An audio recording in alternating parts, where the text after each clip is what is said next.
අද කාලේ කාටත් තියෙන ප්‍රශ්නයක් තමයි පොදුවේ තියෙන ප්‍රශ්නයක් තමයි කොන්දේ අමාරුව කියන්නේ.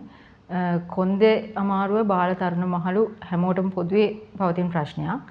ඒ රෝග තත්ත්වය සාමාන්‍යයෙන් කොන්ද විතරක් නෙමෙයි කොන්ද දිගේ උකුල කලව කණ්ඩරා එන කෙන්ඩ වලලු කර ඇඟිලි දක්වාම දිවෙන වේදනාවක් තියෙනවා. මේ පොදුවේ ගත්තහම මේ රෝග තත්ත්වය සමහරු පාවිච්චි කරන සයිටිකා කියන රෝග තත්ත්වය කියලා. සයිටිකා කියන රෝග තත්ත්වය ඉංග්‍රීසි ව්‍යවහාරයේ දැක්ුණාට අපේ ආයුර්වේදයේ හඳුන්වන්නේ ගුද්‍රසී කියලා.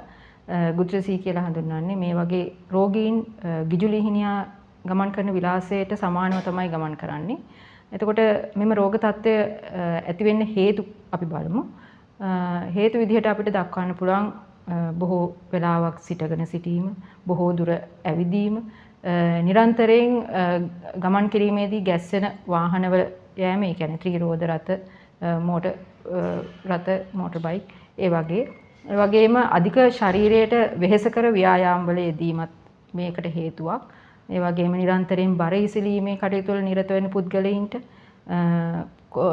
වයස්ගත වීමේදී ඇතිවෙන අස්ථි ගෙවීම, ඒ වගේම සමහර අවස්ථාවලදී සමහර රෝගීන් ඉන්නවා එකම ඉරියව්වේ වැරදි ඉරියව්වල බොහෝ වෙලාවක් ඉඳගෙන ඉන්නවා, හිටගෙන ඉන්නවා. ඒ වගේ අවස්ථාවලදීත් මේ රෝගය ඇති වෙන්න පුළුවන්. ඒ වගේම හදිසි අනතුරු කියන්නේ වැටීම්, කොඳු වැට පේලියට හානි වෙන විදිහට තදින් පහරක් වැදීම්, ඒ වගේ හේතු වෙන්න පුළුවන්. කොඳු වැට පේලියට ශල්‍ය කර්මයක් කිරීම දරු ප්‍රසූතියකින් පස්සේ, ඒ වගේ මේ වගේ බොහෝ හේතු ගණනාවක් මේ රෝග තත්ත්වයට බලපානවා. මේ හේතු නිසා මොකක්ද වෙන්නේ? කොඳු වැට පේලියේ කොඳු ඇට අතර, කොඳු ඇට පුරුක් අතර තියෙන අන්තර් කශේරුක මඩල කියලා කියනවා අපි සාමාන්‍ය වෛද්‍ය විද්‍යාවේදී. ඒ අතර තියෙන දේ පිටතට නිරායමෙන් ඒ ස්නායුව තෙරපීමකට ලක් වෙනවා. එතකොට වේදනාව වෙනවා. ඒ වගේම මේ ස්නායුව ගමන් කරන මාර්ගයේ තියෙන මාංශ පේශි යම් හානියකට ලක් වෙලා ඒ හානිය නිසා පීඩනයකට ලක් වෙන්න පුළුවන්. ඒ වගේම මේ අපි කොඳු වැට පේලියේ පහළම කොටසේ තියෙන මේ සයිටික් ස්නායුව, ඒ කියන්නේ එම ස්නායුව පාද දිගේම ගමන් කරනවා. ඒ ස්නායුව තෙරපීමකින් ඇදීමකට ලක් වෙනවා.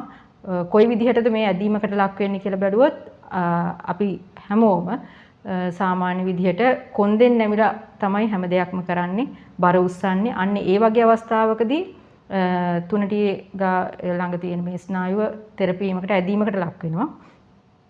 මෙන්න මේ වගේ හේතු අර කලින් කිව්ව හේතු නිසා මේ වගේ දේවල් කොඳු වැට පේලියට වෙන්න පුළුවන්. අපි කොහොමද මේකේ රෝග ලක්ෂණ කියලා බැලුවොත් රෝගියා පවසන්නේ කොන්දේ වේදනාව පමණයි. නමුත් කොන්දේ කියන්නේ තුනටිය උකුල් සංධි ආශ්‍රිතව කලව බත් කෙන්ඩ වලලු කර ඇඟිලි දක්වාම මේ වේදනාව දිව යනවා. ටික කාලයක් මේ වේදනාවත් එක්ක රෝගියා හිටියට පස්සේ හිරිය ගතිය ඇති වෙන්න පුළුවන්. කකුල දිගටම හිරිය, පාදවල තද බව, සංදිවල ඉදිමුම, ඒ වගේ දේවල් ඇති වෙන්න පුළුවන්. තව කාලයක් රෝගියා මේ රෝග තත්ත්වෙම සිටියොත් අනිවාර්යෙන් කොන්දෙන් පල්ලෙහා පණ නැතිවීම, ක්‍රියාකාරීත්වය අඩපණ වීම, ඔත්පල වීම සිදු වෙන්න පුළුවන්. ඒ තීව්‍ර අවස්ථාවට ගියාට පස්සේ ඇත්තටම මේ කොන්දේ වේදනාව, මේ සයිටික් කියන රෝග තත්ත්වයට ආයුර්වේදයේ සාර්ථක ප්‍රතිකාර ක්‍රම තියෙනවා. අභ්‍යන්තර ප්‍රතිකාර ක්‍රම තියෙනවා, බාහිර ප්‍රතිකාර ක්‍රම තියෙනවා. අභ්‍යන්තර ප්‍රතිකාර ක්‍රම විදිහට කසාය, ගුලිකල්ක චූර්ණ වලින් අපිට මේ අභ්‍යන්තරව මෙම රෝග තත්ත්වය පාලනය කරලා නිට්ටාවට හොඳ කරන්න පුළුවන්. බාහිර ප්‍රතිකාර විදිහට තෛල අභ්‍යංග, තැවීම, පිචු දැමීම, පත්තු දැමීම, ඒ වගේ දේවල් වලින් අපිට බාහිර මේ රෝගීන් සුවපත් කරන්න පුළුවන්. මාස 1.5-2 වගේ කාලයක් තුළ මෙම රෝගය නිට්ටාවටම සුව කිරීමේ හැකියාව ආයුර්වේද වෛද්‍ය ක්‍රමයේ අනිවාර්යෙන් තියෙනවා.